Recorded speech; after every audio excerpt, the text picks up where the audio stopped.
it's 3 News, then The Simpsons, and later settle in for architectural inspiration on Grand Designs. Over on C4, it's family fun with Malcolm in the Middle before King of the Hill.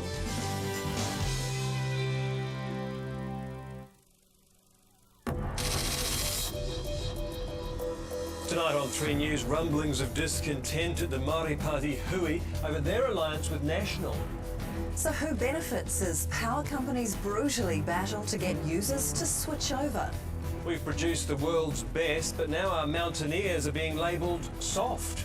And another moment of madness from Diego Maradona. The Argentine soccer coach is disciplined for a sexually explicit rant.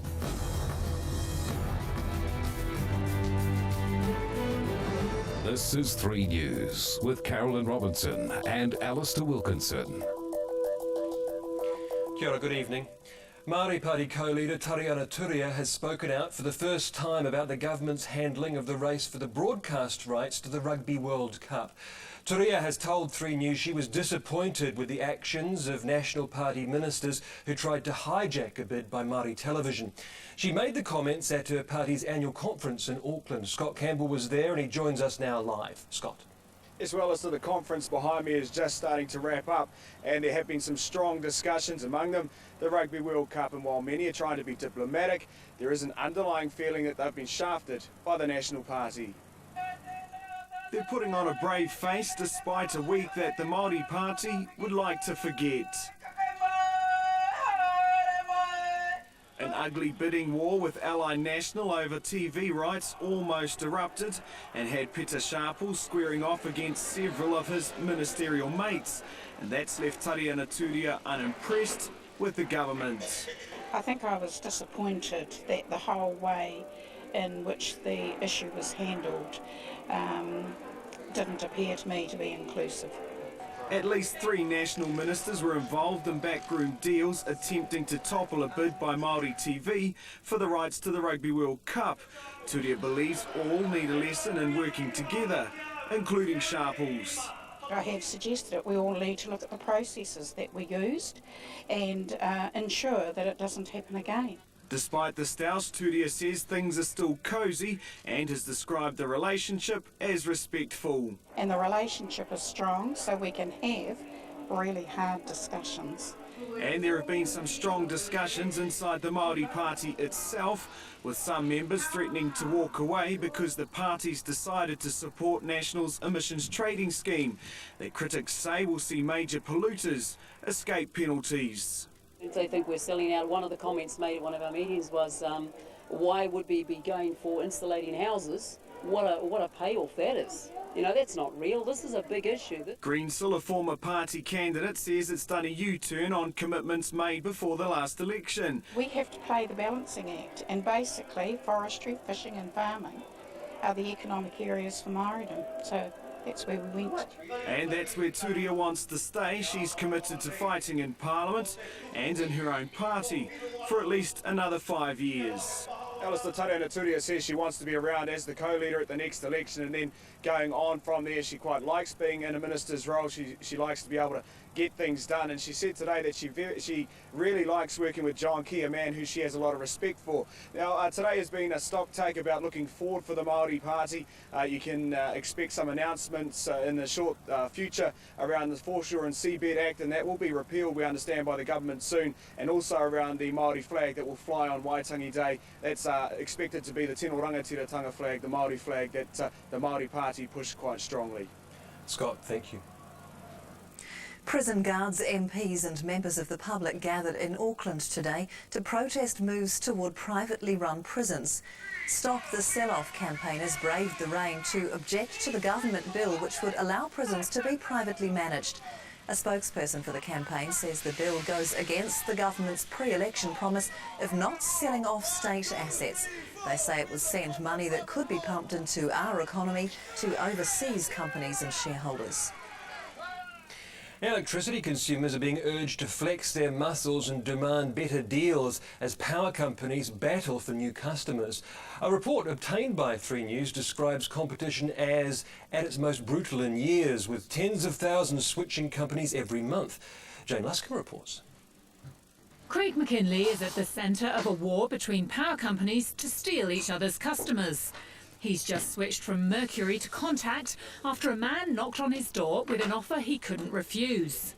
$10 to $15 a month cheaper and an $80 credit on the third account. And basically Mercury would not offer that. It often does, though. 3 News spoke to other Mercury customers who were given $200 to stay. A report by investment company Goldman Sachs says the competition is brutal.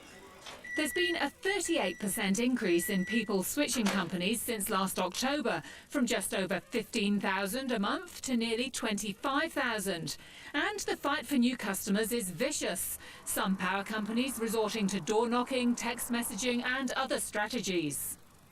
Unbelievably aggressive. Most of it goes on below the line, so very little is done in newspaper and television. Most of it's done through other means, and tens of millions of dollars have been spent on that. This graph shows the average Auckland home's annual bill has gone up by around $400 in 3 years. Independent website PowerSwitch shows how you could save some of that money by switching to a new provider.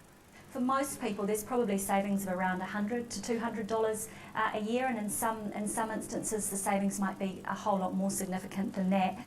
McDonald hopes more people will switch, so the battle for customers continues. Goldman Sachs says competition is more intense than has been seen for many years, and there's no sign of it abating. That's partly because hydro storage levels are high, so electricity is cheap to buy. But they warn the incentives to switch could start to evaporate once the wholesale prices return to normal. Jane Luscombe, 3 News. Auckland police are trying to track down the driver of a ute involved in a hit and run. Ian Graham Hutchison, a doctor and father of 5, died after the vehicle struck him as he cycled along Peak Road in Helensville on Wednesday. The vehicle's described as an old white or cream Toyota ute. 5 people have been injured in 2 separate North Island crashes today. 3 people are in a critical condition after a 6-car pile-up north of Wellington. And Waikato police say 2 teenagers suffered serious injuries in a crash near Te Awamutu because they weren't wearing seatbelts. Belts in the back of the car were tucked into the seat and were not being used. 3 others in the car who were wearing seatbelts at the time of the crash suffered only minor injuries. A new website's been launched to fill in the blanks about places that don't appear on the map and, in turn, help emergency services get to those in need faster. myaddress.co.nz allows the public to go online and submit alternative names or aliases for already existing places. As Charlotte Tonkin explains, it's all about avoiding confusion when it matters most. Each year, emergency services attend more than 1 million call-outs. Often the difference between life and death is as simple as getting the right directions. They often will say, well, I'm standing outside such and such a pub, and while they may not know where that pub is, but they know the pub name. And particularly in rural areas, commonly used names often differ from a location's official name. One case in Stratford to Taramanui on State Highway 43, colloquially known as the Forgotten Highway, but that used to be a name that wasn't held in our database. TerraLink, the company which supplies emergency services with information about locations, has now launched a free website called myaddress.co.nz. The aim is to get the public to submit aliases, nicknames or alternative names for already existing locations. We believe that by taking the time to go in and confirm and check your address, ultimately it will save lives and property in the future. Within its 140,000 kilometres of road, New Zealand has 70,000 road names and 2 million addresses on record. But TerraLink has only between 2 and 5% of alternative road and place names. Donald estimates there are over 50,000 more to discover. In Wellington alone, Corley Grove is also known as Neferton Way. Little George Street is often mistaken for Goring Street, and much to its sponsors' dismay, Westpac Stadium will always be the cake tin for many. Emergency staff say while it takes just seconds to establish whether the website has the most accurate location for your property, it's seconds which could save lives in an emergency. Charlotte Tonkin, 3 News. As a sport, it's as quintessentially Kiwi as rugby and racing, but there are fears that New Zealand mountaineering is dying. In fact, there are concerns that the nation that produced the greatest climber of them all seems to have gone a bit soft.